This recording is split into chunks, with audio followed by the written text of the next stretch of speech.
I've been thinking about recording a podcast where I talk about my experience of India and how I feel about India, I guess. I've been thinking about that for a while, so finally got around to it. India is one of those places that I have a definite love-hate relationship with.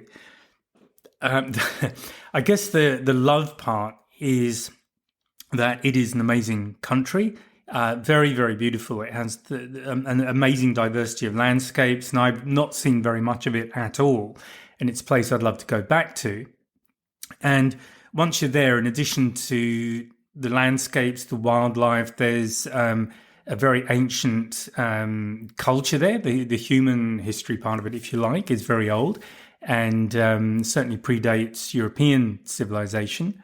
So there's an awful lot to see on that side as well. I guess more of the negative stuff. There is a very obvious dichotomy between the haves and the have-nots, although having said that, that's absolutely by no means restricted to India. You can see it anywhere. I mean, go to the United States, for example, and it is very blatant there as well, the difference between the people who have money and those who struggle. So India is certainly not unique with that, but it has become ingrained, or was ingrained at least, with the old caste system. And if you don't know what that is, then I recommend you have a look at it. Just Google it if you're planning on going to India. So a very interesting place to visit from that perspective. The hate part of the relationship is the bureaucracy and just getting through airports and things like that. So I'm not the most patient of people, particularly after a long haul flight. And I have had, I mean, not big problems, but just irritations, just getting through it all. So not my favorite place for that kind of thing. So if you are going, I'm assuming because you're listening to this podcast that your primary interest is wildlife. And I have recorded a podcast some time ago now about Kanha, which is the national park. It used to be the Kanha Tiger Reserve. But it's the park I went to photograph tigers, and I spent 10 days there. So I will be talking a little bit about that in this podcast, but there's more details in the other podcast because that podcast is specifically about the tigers of Kanha.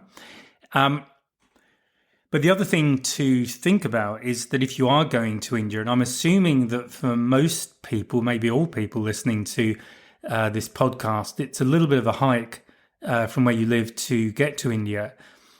So if you're going to go, I really recommend that you allow enough time in wherever you're going to photograph wildlife. And my recommendation is to allow about 10 days, ideally in one location. Some people hop between parks and hope for the best on seeing, usually people want to see tigers.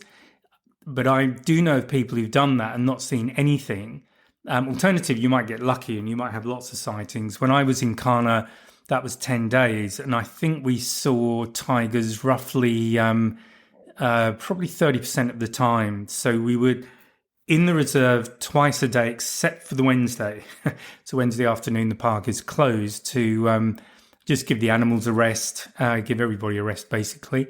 So I think your best chance of seeing tigers, because I'm guessing that's primarily what you're going to see, to have the best chance of seeing them, just allow yourself plenty of time, and hopefully 10 days is enough. I mean, obviously there are practical limitations in terms of how much time you got available, maybe how much money you're able to afford to spend on a trip like this.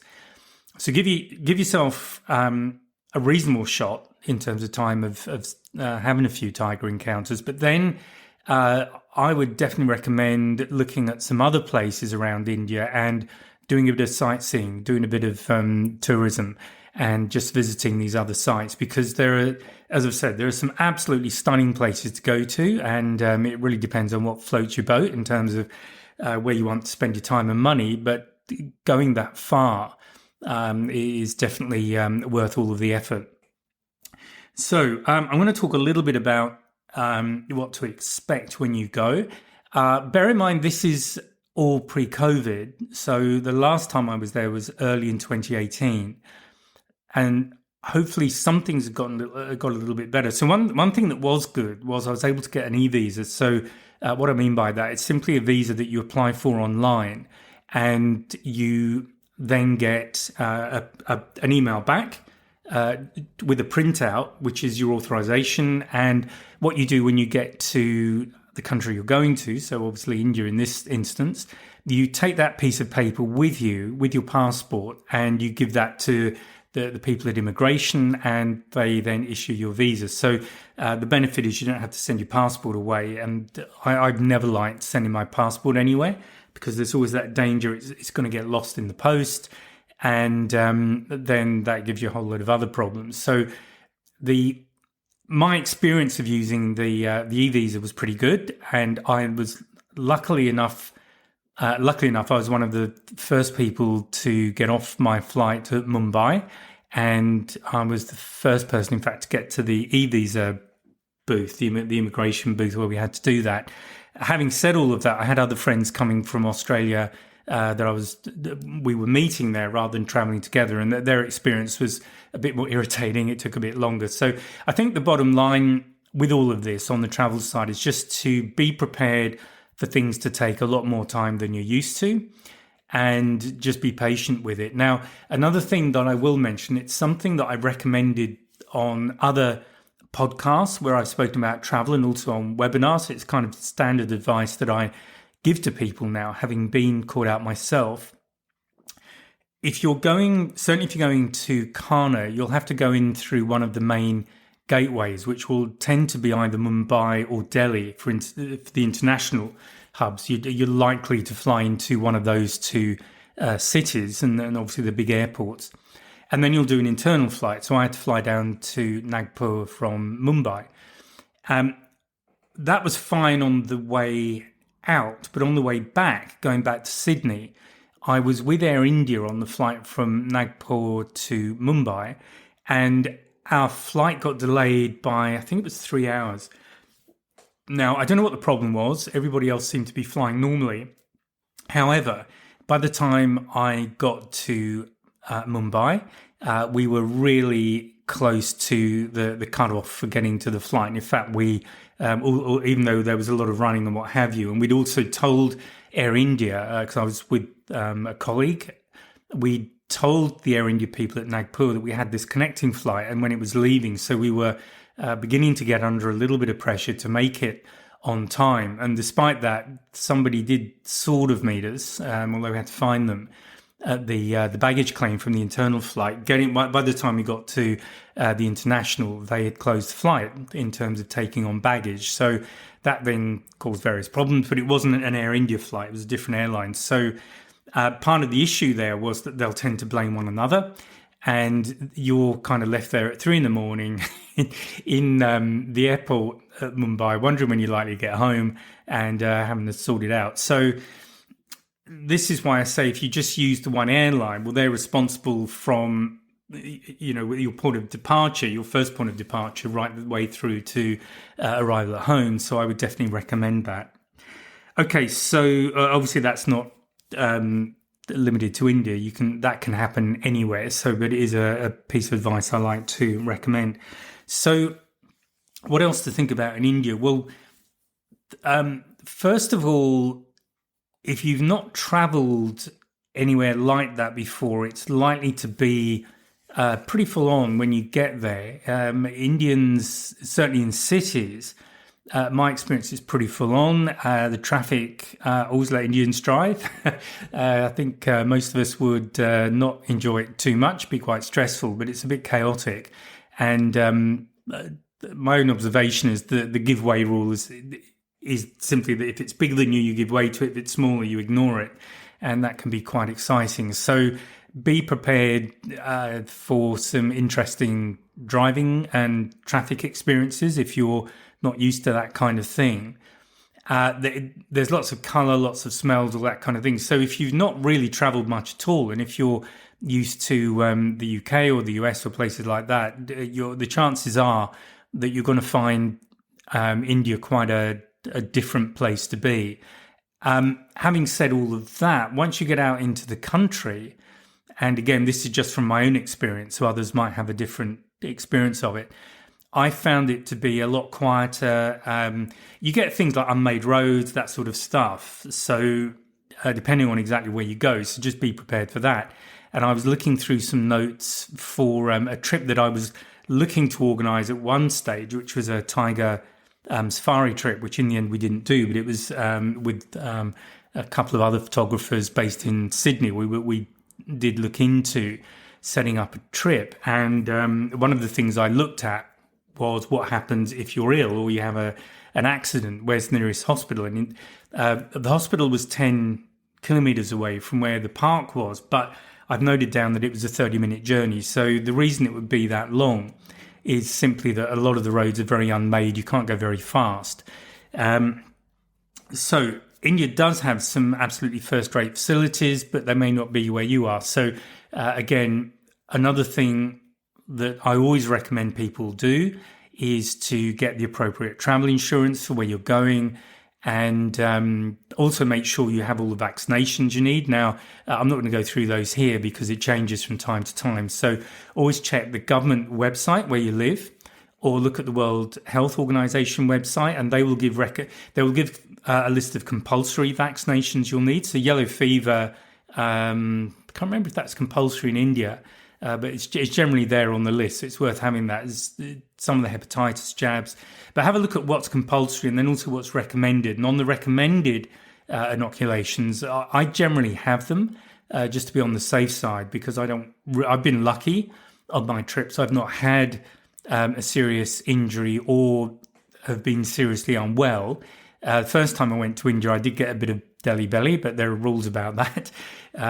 But just make sure that you do take some precautions so that you've got the kind of insurance you need. And if you're in doubt and you're going through a local tour organizer, and ideally you're going through one of the big international ones, because they will be able to give you sound advice. I think everyone that I've gone through, where I've gone through an operator like that, they will point you towards specific insurance companies with specific policies that will cover you where you're going. So you don't rely on general travel insurance. Don't rely on the travel insurance on your credit card or whatever else you've got access to, because those insurances generally assume that you're going to be going somewhere like, London or Paris, or somewhere that has all the necessary facilities very close to hand. And once you start getting off the beaten track, as it were, then you need to be prepared for that. Okay, so I spoke about Delhi belly. So that's one of the things about India. It's got, I don't know if it still has the reputation. I've sort of been out of the loop for a bit, but it always had that there was always that belief, that at some stage you're going to get sick. Well, the chances are you will, unless you start using a bit of common sense and thinking about what you're doing. So the worst thing, Delhi belly is basically you've just got a stomach infection, and the stomach's trying to flush the infection out. So and obviously you get the normal way of handling that. Where does the infection come from? Well, most of the time it will be through water. So although I don't like to use bottled water, just from a simple conservation standpoint, if you do have a water bottle, take that with you and make sure you are able to fill it from your hotel room, and just use water that is potable, so it's drinkable water. Don't use the water you get in the street. There are taps there are even water troughs that locals might use, all sorts of things, because you're likely to find that you get a bit more regular than you were planning. And they are used to drinking that water. That's the big difference. The chances are you're not. So be very, very conservative about that. Now, given that these bugs get to you through the water supply, you've also got to think through about where else you're going to get the water from. So don't eat salads, because they'll be washed in water, obviously. But if it's not potable water, if it's not a water source you can trust, then don't use it. And the reason I say this, the first trip to India I did was back in, I think it was 91. And I was just on my own, but I had a guy taking me around. But at the different place that I was going to, I'd bump into this couple, a woman and her daughter, and we'd chat a little bit, and then we'd head our separate ways. And one of them, I think it was, I can't remember if it was the mother or the daughter now, but one of them got sick and ended up in hospital. So, you know, having the brown rain, let's say, can sound a little bit funny if inconvenient, but this can get a lot more serious. So do please, if you are thinking of going, do respect the rules. So don't eat things like salads or anything that's likely to have been rinsed in ordinary tap water, because you don't know if that water is safe to drink. The same with ice drinks. Don't use ice drinks because you don't know where the water in the ice cubes has come from. So that's another basic one. In terms of fruit, you're likely to see there's a lot of fresh fruit for sale on the streets as you go through. Make sure you only buy fruit that has to be peeled. So that's the recommendation there. So just there's some of the basics. And also, again, before you go, just Google recommendations or just safety tips for buying food or eating in India, drinking in India, because they will just give you the latest update. And again, with water bottles, if you do take water bottles, check the seal on them, or if you buy them while you're out, make sure the seal isn't broken, because if it is, the chances are it's just been refilled with local water and they've screwed the cap back on, and that can again be dangerous. So the bottom line on all of this is that you do need to use a little bit of sense, just be a bit aware of where you're getting your water from, or where water that isn't safe for drinking might have been used on something that you're going to consume. Now, the other thing is food, and I have to say, when I was in Kano, we stayed at a little hotel there, and it was mostly vegetarian food, but with a little bit of meat in some of the curries. And I put on weight. So, I mean, it was really good food as well. And I'm not particularly vegetarian. I have no problem with eating vegetarian food, but I'll also eat meat. But it was really good food, well prepared, very healthy. And as I say, I put weight on. So if again, it depends on who's organising your trip for you, and you're going to have to rely on them to tell you what's safe and what isn't. I would avoid anything that's very spicy unless you're used to very spicy food, because what you might be used to I grew up in the UK, so I'm used to vindaloo curries and things like that. But what you will experience in parts of India, for sure, and certainly as you go further south, the food tends to get hotter in terms of the spices they put in.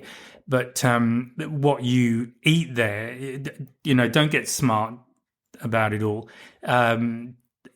It might be a lot hotter than you're used to, and it may well again have a detrimental impact on you and your enjoyment of the trip. And obviously, the thing is to enjoy the trip and to experience the culture, the difference of walking down a main street in these towns. It will be chaotic. Most of it is pretty chaotic there and full on. But that's all part of the joys of travel. It's experiencing somewhere different. So those really are just the basic tips. And this is by no means a comprehensive health guide to traveling in India. All I can do is give you some pointers on the sort of things to think about, and strongly recommend that you go onto the appropriate sites. So I've mentioned the WHO, your government site, wherever you live, and look at what their recommendations are, and just do a bit of general Googling. So things like Lonely Planet, any company that specializes in travel to that sort of area, just see what tips they have for you, because things do change from time to time. So it's good to obviously have the latest information. Okay, so that's a little bit about India.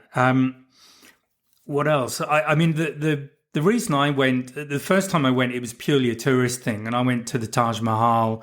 I went to Agra, the Red Fort in Agra. I went to, I think it's Fast for Sikri, but I know I always pronounce this wrong, and then I get criticised. So that's fine. I know I've got it wrong. But that's an amazing place. It's not far from Delhi. It's one of the Golden Triangles, but the Golden Triangles seem to pop up everywhere. But it is an abandoned town, city, that it was abandoned, I believe, in the 15th century. And it's just very interesting because I believe the reason for them abandoning the place was that their water supply changed. So what they were relying on for water for the town was not available. I don't know if it was, I can't remember now if it's through an earthquake or what it was. But anyway, that water source disappeared. So they had no choice but to move somewhere else. But you've kind of got this snapshot in time of, like I say, 15th or 16th century town that's just been left. So very interesting. But there are many, many places. I'm not even going to start to list them. So it comes back to whatever floats your boat, do a bit of research. But I definitely recommend that if you're going to India, allow 10 days for wildlife photography, but then spend what other time you can, whether it's time or what you can afford, to have a look elsewhere. So I guess just really briefly to talk about Kana. And as I said, there is another podcast where I do talk about Kana specifically. So this is not going to go into the same depth as that one did. So to get to Kana, we flew into Nagpur, and it was around about, I think it was a 3-hour drive from Nagpur to the reserve. Now, where we were in India, there were no service stations or anything like that. So just as a tip, it's worth asking the question if you are having to go to a regional airport or even a major airport, but your destination is a bit of a hike away. Just find out if there are any places to stop on the way for food, for a drink, for, get comfortable, all that kind of stuff. And it may well be that there isn't. So don't be surprised. Just, again, be prepared. It's all down to research and asking the right questions. With Kana, we were very close to what they called the Mucky Gate, so Mukki. We were, I think it was about 700 meters. It was very close, but we would get out early. We'd be on the move at about 5:30 to get in. I think it was either 6 or 7. I can't remember now.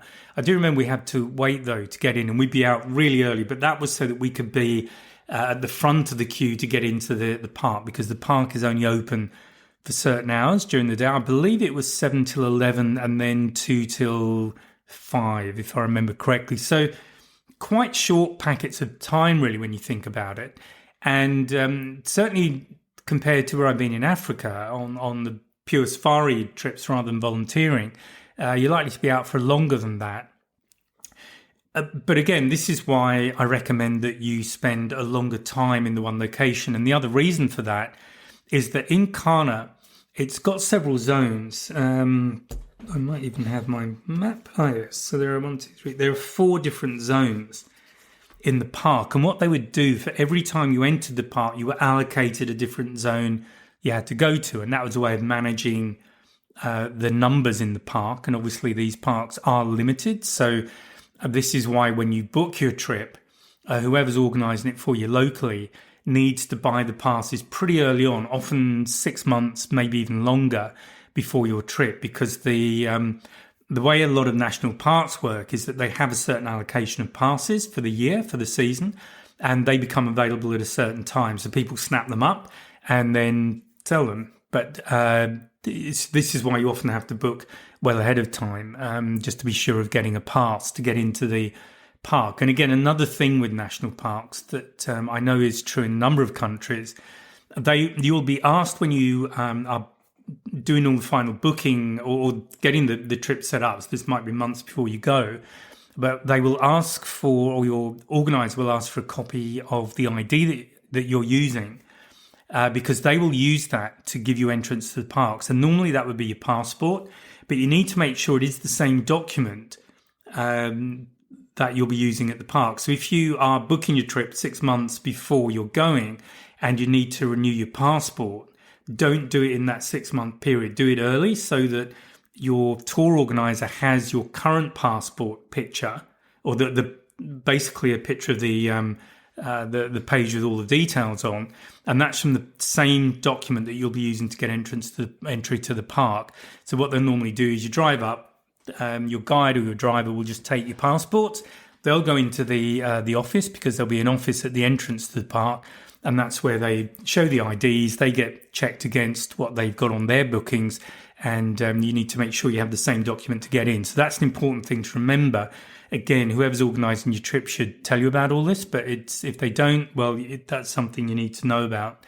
So we would always get there early, so we could be pretty much first into the park, mostly so that particularly if we had to go to the area, which was actually the Sahi. I'm sure I'm saying these all wrong, but there was a place called the Sahi Zone that was furthest away from the gate we were at. It meant that we could just get sort of trucking and get through the park and get into that zone as early as possible so that we could begin tracking.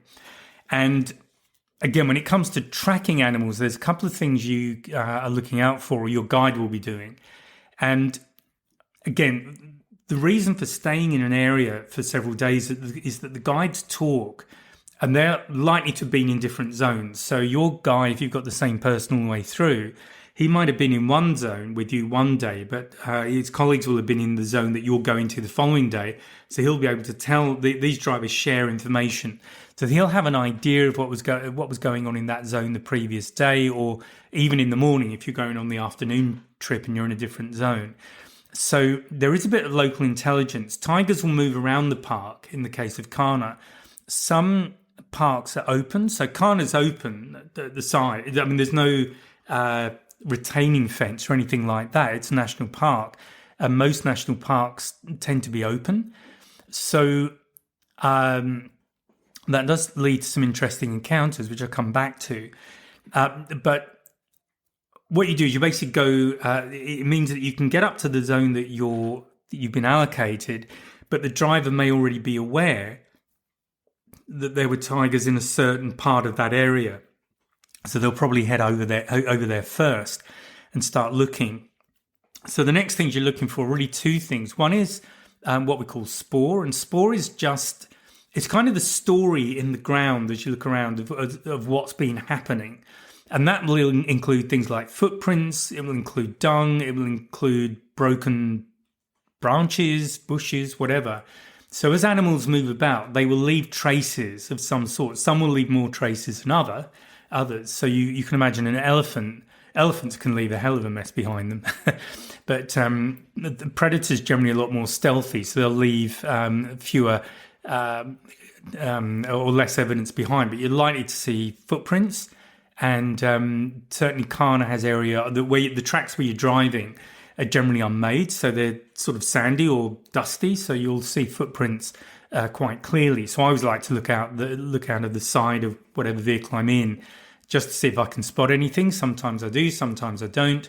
And obviously the guide will know what they're looking for, so they'll know what a tiger paw print looks like.